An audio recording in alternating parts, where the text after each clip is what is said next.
কথা রেখেছেন, 3 জন IPS officer suspend হয়েছেন। এবার বিচারটা হবে, সবে শুরু। হ্যাঁ, সবে ফাইল খোলা হয়েছে, অনেক অনেক মাথা রয়েছে। যেমন সেদিন সেমিনার রুমে যারা ছিল, অভিক, বিরূপাক্ষ, সোমনাথ,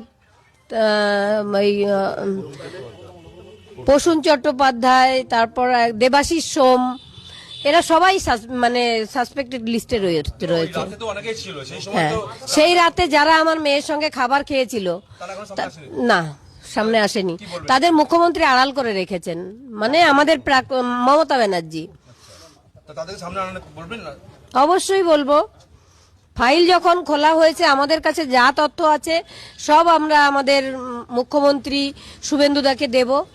অন্যায়কে অন্যায় আমি বলবোই, ন্যায়ের পথে আমি রয়েছি এবং প্রত্যেক বাবা মাকে বলবো, বাবা মাকে, যে ন্যায়ের পথে আসুন, অবশ্যই বিচার হবে। সকালে তৃণমূল, আমাদের নির্মল ঘোষ, সোমনাথ দে এবং সঞ্জীব মুখার্জি, এরা শেষ তথ্য প্রমাণটুকুও রাখতে দেয়নি আমাদের। আমরা 2 ঘন্টা টালা থানায় বসেছিলাম। পুলিশ, মানে আমাদের, মানে কোনো মন্ত্রী মারা গেলেও এত পুলিশ থাকে না, এত পুলিশ ছিল। রাস্তাটা বন্ধ করে দেওয়া হয়েছিল। স্বস্তি সেদিনই পাবো যেদিন ওই মমতা ব্যানার্জি জেলে যাবেন, পিসি ভাইপো।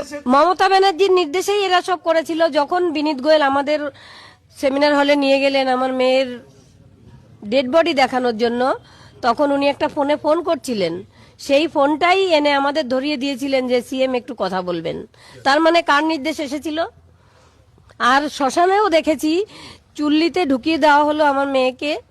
তখন নির্মল ঘোষ সঞ্জীব মুখার্জির পিঠ চাপড়ে বলছিল ওয়েলডান বয়, ওয়েলডান বয়। তাহলে কার নির্দেশ পালন হচ্ছিল আপনারা বুঝুন। মমতা ব্যানার্জির নির্দেশে। আবার কার নির্দেশে? মমতা ব্যানার্জি সমস্ত এই দুর্নীতি কাজ করে বেড়াতেন। এই দুর্নীতি সহ্য করতে না পেরে মানুষ ওনাকে সরিয়েছে। তবে সরিয়ে পার পাবে না, মাথা অবশ্যই এবার ধরা